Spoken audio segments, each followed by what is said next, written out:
Salve amantes de la historia. Hoy hablaremos sobre una de las culturas a las que la historiografía tradicional ha dado más importancia de la que realmente podría merecer. Como sabéis por el título, estamos hablando de tartesos. Este nombre seguramente os dice algo, y es porque la historiografía de la segunda mitad del siglo XX trabajó mucho ese tema, y corrieron ríos de tinta en decenas de publicaciones que daban por hecho la existencia de esa mítica cultura del sur de la península ibérica, aunque no hubieran pruebas de ello. Algunos ejemplos los tenemos en las obras de Schulten, aunque bien sabemos que están obsoletas académicamente hablando, siguen vigentes en otros aspectos en lo que al Mediterráneo de alrededor del 1000 a.C. se refiere. Y ahora es cuando debería aparecer la gran pregunta, pero claro, como esto es un vídeo y solo puedo hablar yo, pues ya os hago el favor. La pregunta sería, si no había pruebas de la existencia, ¿cómo sabían su nombre y su localización aproximada? Eso tiene una fácil y rápida respuesta. La única fuente de conocimiento del mundo antiguo que tenían los historiadores antes de la aparición de la arqueología, llamémosle científicamente seria, serían los textos de los autores clásicos. Por ejemplo, en el libro 1 de sus historias, Heródoto introduce ciertas noticias acerca del enclave peninsular de Tartesos y de su longevo rey Argantonio, a propósito de las navegaciones de los foceos. Estos foceos fueron los primeros griegos que hicieron largas travesías por mar, y fueron ellos los que descubrieron el Adriático, Tirrenia, Iberia y Tartesos. Y navegaban no en naves de carga, sino en naves de guerra de 50 remos. Una vez llegados a Tartesos se ganaron la amistad del rey de los Tartesios, cuyo nombre era Argantonio, que ejerció el poder durante 80 años y vivió un total de 150. Claro, a ver, estamos hablando ya, sin entrar demasiado en detalles, de un rey que vivió 150 años. Es que ni hoy en día se pueden vivir tantos años. Esto y poco más, aparte de una fuente del siglo IV después de Cristo, es todo lo que se tenía sobre este mítico lugar. Y las investigaciones se orientaron hacia esa dirección para buscar lo que absurdamente se denominaba el primer reino español. Si no me creéis, mirad qué nos contaba en 1952, evidentemente no es hace 2 días, Juan de Jáuregui. Cito: podría decirse, por tanto, que el ciclo imperial de España es algo más de 1 milenio, aproximadamente, y que sus máximos están definidos por el arco y la punta de flecha pedunculada, por la cultura de Tartesos, por el vaso campaniforme, por Trajano y por la invención del nuevo continente. Claro, estamos hablando ya de la absurdidad absoluta de que en tiempos prehistóricos ya había un imperio español, así que tampoco hay que darle más importancia que eso. Con este sesgo en mente, los hallazgos que iban produciéndose en el área de Andalucía Oriental y que remotamente se fechaban alrededor de la transición entre la Edad de Bronce y la Edad de Hierro, se les etiquetaba directamente como tartésicos. En ese momento, hay que reconocerlo, ya se dudaba de las fuentes escritas, pero eso no descartaba la existencia de Tartesos per se. Por ejemplo, otra cita de ese mismo autor que citábamos antes es que dice: eran los propios tartarios los que navegaban y comerciaban hacia el norte en los límites del mundo conocido. Claro, aquí hay que tener en cuenta que si ya hoy en día, con los métodos de arqueología actuales, con el conocimiento que se tiene de esa época, ya es complicado establecer redes comerciales antiguas, imaginaos en los años 50, es decir, no tiene punto de comparación.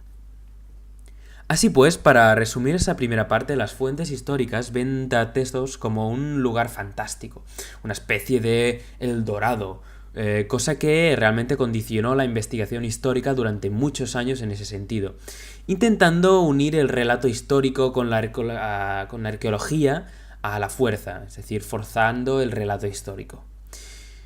Pero bueno, como las buenas historias, tenemos que empezar desde el principio. ¿Qué había en el sur de la península antes del primer milenio antes de nuestra era?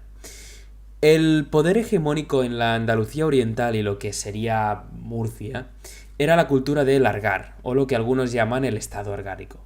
Se trata sin duda de una cultura con una gran complejidad social y política, con ciudades y edificios complejos y una ocupación sorprendentemente densa del territorio. Además, los asentamientos estaban jerarquizados, es decir, había núcleos que dependían de otros más grandes, de sus capitales, salvando las distancias. Esa población tan potente habría producido inevitablemente una crisis ecológica, es decir, que habría demasiada gente y demasiados pocos recursos y demasiado poco espacio para vivir. Seguramente a causa de esto y de los conflictos políticos, a partir del 1500 a.C., encontramos que desaparece por completo y este área se sume en un silencio casi absoluto. Pero bueno, ¿qué tenemos durante ese tiempo pre-argárico, pre-tartésico, para decirlo de alguna manera, en Andalucía Oriental, el lugar donde ese legendario reino debería aparecer? Pues realmente poca cosa. Aparentemente hay muestras de un poblamiento muy simple, cabañas, algunas muestras de cierta complejidad, pero nada que indique una potencia humana como en el Argar. En el final de la Edad de Bronce, eso es en el 1000 a.C. más o menos, en esa zona hay muestras de una crisis ecológica y demográfica, como pasó con el Argar, y a partir del inicio del primer milenio antes de Cristo se observa un lento crecimiento de la población. Una población que vive en lo que se conoce en la jerga arqueológica y en la poco conocida cultura local, digamos, como campos de hoyos, es decir, yacimientos donde se encuentran muchos, lo adivinaréis, hoyos, que se han interpretado como fondos de cabañas, fosas, es decir, el conocimiento que hay sobre esos grupos humanos es muy limitado. Esto ha llevado a algunos investigadores a preguntarse, claro, ¿dónde vive la gente? Y han llegado a la lógica conclusión de que realmente allí no había prácticamente nadie, era un territorio, si no completamente, bastante despoblado. Pero claro, todo lo que estoy contando tiene su sentido, no os preocupéis, seguro que hasta hay alguien que ya sabe por dónde voy. Para los que razonablemente aún estén perdidos, voy a ahondar en el tema. Las excavaciones arqueológicas en la zona han ido obteniendo mucha información sobre el tema últimamente, cuando la investigación ha decidido observar Tartesos desde el punto de vista más científico del término. Las fuentes nos pintan un riquísimo reino lleno de gente con un poder comercial enorme, pero la realidad es que la ciencia nos muestra que son muchos asentamientos fenicios a lo largo de la costa andaluza, sobre todo la parte mediterránea. Para dar un poco de contexto, los fenicios, al igual que los griegos, llevaban mucho tiempo estableciendo emporios y factorías por todo el Mediterráneo. En el caso que tratamos, los fenicios iniciaron su colonización en Huelva y luego, entre los siglos IX y VII, colonizaron de forma simultánea toda la costa mediterránea, en un fenómeno que realmente pasó en una o dos generaciones realmente. Pues bien, el caso es que en lugar de encontrar ciudades enormes, tartésicas y por tanto indígenas, lo que tenemos es una gran cantidad de asentamientos arquitectónicamente fenicios. Por ejemplo, Castillejos de Alcorcón, Tejada la Vieja, Castillo de Doña Blanca, Huelva, Gadir, lo que sería Cádiz. Todo eso, evidentemente, son nombres de los yacimientos, no del nombre que tuvieron en tiempos fenicios, porque en muchos casos no se sabe. Y ahora es cuando me tiráis piedras porque hemos pasado de un reino fantástico a un territorio habitado por plantas rodadoras y fenicios. Para evitar este triste desenlace os diré que sí que hay gente, hay entre comillas tartésicos, pero sin tartesos. Me explico. En 3 de los yacimientos que he nombrado encontramos unas murallas muy grandes, extremadamente desproporcionadas por el número de casas que hay, como los de Castillejos de Alcorcón, que miden unos 2 kilómetros de diámetro y que, atentos, no son típicamente fenicias. Ese pasaje de la historia de Heródoto ilustra la presencia de los fenicios contratando gente para que les construya una muralla. Y aquí viene el fragmento. Cuando Marcantonio se enteró por ellos de la expansión del Meda, les dio el dinero para que rodearan con una muralla la ciudad. Fue un regalo generoso, porque el perímetro de la muralla no son pocos estadios, en efecto, y toda era de piedras grandes y bien ajustadas. Los arqueólogos que han investigado sobre el tema han determinado que son tecnológicamente indígenas. Eso indica entonces que hay indígenas.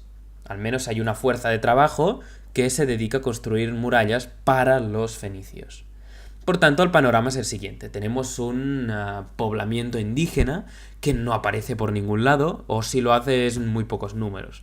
Al mismo tiempo, queda demostrada la existencia de estructuras defensivas que no son típicamente fenicias, porque por otros ejemplos arqueológicos tenemos que son muy diferentes tanto en potencia como en tecnología como en modo de construcción. Por tanto, es muy fácil saber que no son típicamente fenicias.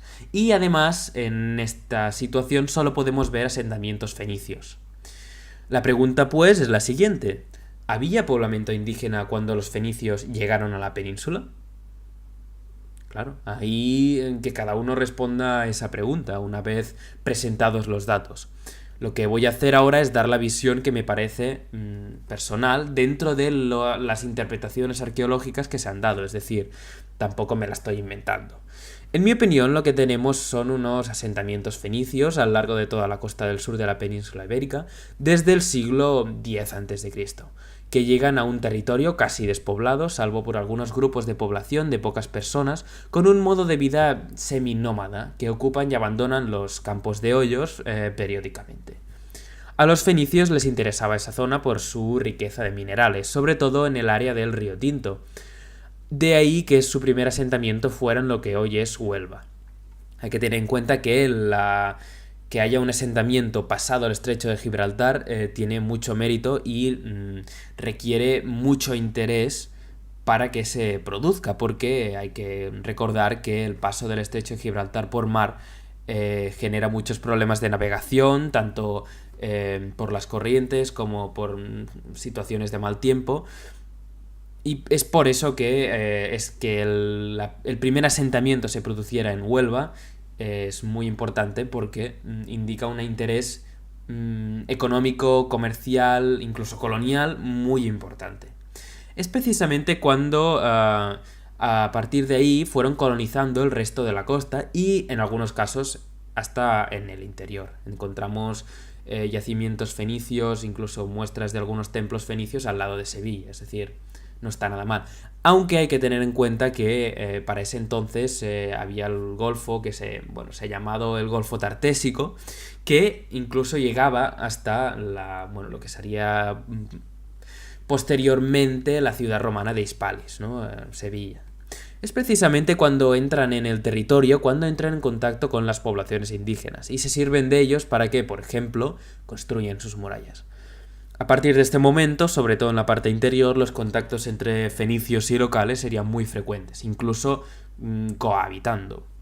De ahí los contactos comerciales de los griegos con los fenicios que quedan mostrados en algunas de las fuentes. Pues bien, queridos suscriptores, hoy lo dejaremos por aquí. Este es un vídeo en el que he invertido bastantes horas y que espero que os haya gustado mucho y que hayáis aprendido tanto como lo he hecho yo mientras lo preparaba, porque realmente es un tema muy interesante y que seguro que levanta pasiones por sus implicaciones hasta políticas que tiene. Pero bueno, como siempre recordamos, también podéis suscribiros, comentar ideas, nuevas propuestas, incluso correcciones si están bien justificadas, ningún problema. O incluso dar vuestro punto de vista sobre tanto el tema de Tartesos, que ya sé que es en cierto modo controvertido, como, confirmar ideas, es decir, estaremos atentos a lo que comentéis. Además, recordamos que podéis encontrarnos en las redes sociales como, por ejemplo, en Twitter. Podéis también ver diferentes versiones de nuestros audios, como en iVoox, por ejemplo, encontráis la parte de podcast, o en YouTube, donde podréis ver la versión en vídeo, que, siempre es más ilustrativa, pero que aquí lo dejamos al albedrío de cada uno. Además, podéis encontrarnos también y contactarnos por correo en cliofilos@gmail.com.